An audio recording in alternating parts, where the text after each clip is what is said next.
Olá, bem-vindos ao meu canal, eu sou a Cristiana e hoje nós vamos avançar um pouco mais no estudo da convecção natural laminar. Nós vamos obter a solução para a convecção natural laminar sobre uma superfície vertical. Já foram obtidas diversas soluções para a convecção natural laminar sobre diferentes geometrias e uma das mais importantes é a superfície vertical. Então, nós temos aqui uma superfície aquecida, ela está a uma temperatura TS, essa temperatura é superior à temperatura do fluido quiescente que está ao redor. Então, o fluido quiescente está aqui uma temperatura T infinito.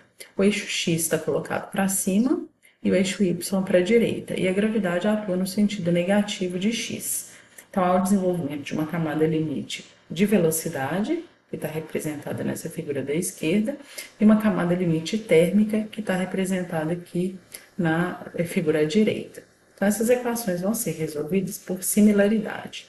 Bom, as equações que regem o escoamento sobre a superfície vertical são a equação de conservação da massa, da quantidade de movimento linear na direção x e da energia. É interessante observar, né, que essas equações já estão simplificadas para a camada limite laminar e já foi aplicada aqui a aproximação de Boussinesq que a gente viu no vídeo anterior. Para resolver essa equação, eu preciso de condições de contorno. As condições de contorno seriam essas. Bom, na placa, ou seja, em y igual a zero, e aí nesse caso nós temos velocidades nulas, o que está sendo obedecendo, né, a condição de não deslizamento, que estabelece que a camada de fluido em contato com a superfície é igual à velocidade da superfície, e também a condição de fronteira impermeável. Isso significa que a velocidade V é igual a zero. E a gente tem também a condição de que não há salto de temperatura, ou seja, a temperatura da camada de fluido em contato com a superfície é a mesma temperatura da superfície. E a gente precisa também das condições de contorno em uma região suficientemente afastada da superfície, ou seja, y tendendo ao infinito. Então, nesse caso, o fluido está em repouso, parado, né, quiescente, o tende a zero e a temperatura tende à temperatura do fluido. Então, T tendendo ao infinito. Uma outra observação importante é a seguinte, que a gente usou, né, duas condições de contorno para x, para velocidade na direção x, e somente uma para velocidade na direção y. Isso acontece porque a derivada de segunda ordem aqui é só para u em função de y, não tem uma derivada de segunda ordem para velocidade v, então, de primeira ordem, só precisa de uma condição de contorno. Bom, para resolver essa equação, a solução numérica apresentada pelo livro ela parte de uma variável de similaridade eta, tá aqui uma variável geométrica, então ela depende de y e de x e depende do número de Grashof. A função de corrente psi, ela vai ser dada então por essa expressão f de eta, uma função f de eta, vezes 4ni, que é a viscosidade cinemática, Grashof dividido por 4 elevado a 1/4. Então, a gente consegue obter, né, a partir da definição da função de corrente, a velocidade U, que seria dada por essa expressão. Aqui f' de eta é derivada da primeira ordem de eta. Eu defino também uma temperatura adimensional, ou uma razão entre diferenças de temperatura, que seria T menos T infinito, Ts menos T infinito. Então, com isso, a gente sai de 3 equações de conservação e chega a 2 equações diferenciais adimensionais. Por que a gente sai de 3 e chega em 2? Porque se a gente está utilizando, né, as equações em função da função de corrente psi, a equação de conservação da massa ela já é satisfeita automaticamente. Então, eu não preciso mais resolver a equação de conservação da massa. Então, sobra a equação do movimento e da energia. Só que essas equações elas têm solução complexa e ela só pode ser feita numericamente. Então, fazendo essa solução numérica, chegam-se a esses gráficos. Então, eles parecem estranhos, assim, difíceis, mas não é não. O que eles me fornecem? Eles me fornecem o valor da velocidade e da temperatura. Então, essa letra A, esse gráfico da esquerda, o que nós temos? Aqui na abscissa, a gente tem a variável eta, que é uma função geométrica, ou seja, se eu tenho o meu ponto, né, do meu domínio físico, eu tenho y e x, eu consigo achar o valor da abscissa. E aí, com o número de Prandtl, eu jogo aqui para cima e jogo aqui para a esquerda. E aí, a minha incógnita seria a velocidade U. Então, com isso, eu determino a velocidade U. A mesma coisa eu posso fazer para a temperatura. Então, eu tenho aqui a abscissa já, né, por ponto x e y, eu jogo, a partir do número de Prandtl, eu jogo para a esquerda e acho a temperatura dimensional, que vai me dar a temperatura, claro, conhecendo-se a temperatura do fluido e a temperatura da superfície. Então, com esses gráficos, eu consigo determinar a velocidade e a temperatura em qualquer ponto do meu domínio. Essas figurinhas aqui de cima, elas estão representando a mesma coisa aqui de baixo, porém para números de Prandtl maiores. Então, seja números de Prandtl não, para a variável eta, né, a dimensional, maiores. Porque aqui o gráfico é 6, 7.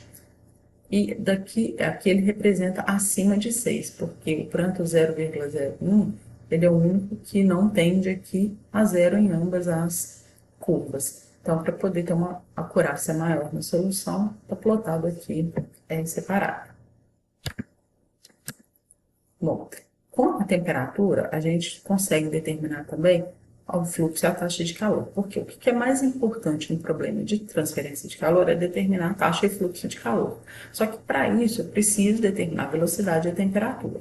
Então, uma vez determinados a velocidade e a temperatura, eu consigo achar o fluxo de calor através da definição do número de Nusselt. Esse número de Nusselt aqui é o número de Nusselt local. Então, conhecendo essa posição x, eu consigo determinar o coeficiente convectivo, que posteriormente vai me dar o fluxo de calor. Então, o que é o meu fluxo de calor? Vai ser menos K dt dy, em y igual a zero. A gente já viu, né, que na parede, como a velocidade é zero, a transferência de calor ela é feita por condução. Então, o fluxo de calor que vai para o fluido, ele pode ser determinado a partir do fluxo de calor na parede por condução, menos K dt dy. Então, eu tenho a curva, né, de temperatura em função de y, eu consigo determinar o fluxo de calor. Então, numericamente, né, a gente joga nessa expressão aqui, e que pode ser representada por uma função g, tá? Que seria a combinação disso tudo. E essa função g, ela foi obtida numericamente através daquele gráfico, né? Interpolando-se, não é? Fazendo a aproximação da melhor curva e chegou-se a esse resultado, que é a função do número de Prandtl. Então, só depende do número de Prandtl, g. E aí, com o número de Grashof, eu determino o Nusselt para qualquer posição x. Bom, esse fluxo de calor é o fluxo de calor local. Então, ele foi baseado no número de Grashof local aqui. Se eu quiser saber a minha taxa de calor, eu tenho que integrar o fluxo ao longo da área. Então, eu consigo fazer uma aproximação, né, para o número de Nusselt médio ou global, através desse coeficiente convectivo médio ou global. E aí eu tenho essa expressão, que depende também do G de Prandtl que foi dado. Comparando a expressão do número de Nusselt local com o número de Nusselt global, a gente percebe que o global é 4/3 do local avaliado em x é igual a L. Então, a gente consegue determinar com mais facilidade, então, o fluxo e a taxa de calor para a convecção natural laminar sobre uma superfície vertical usando essa solução empírica. Mais para frente, eu vou fazer tem um vídeo, né, do exercício 9.11 que ele compara essa solução empírica com uma solução por correlação que a gente tem, tá? Então, vai estar posteriormente aí na playlist. Bom, então isso tudo foi para a convecção natural laminar. Só que nem todo problema ocorre em regime laminar. Então, ele ocorre também devido a efeitos de turbulência. Então, eu tenho meu escoamento e instabilidades podem levar a uma turbulência. Isso é quantificado ou avaliado em função do número de Rayleigh. Tá? Então, o que é o número de Rayleigh? É um outro dimensional que é dado como produto entre o número de Grashof e o número de Prandtl. Tá? Então, a expressão seria essa daqui.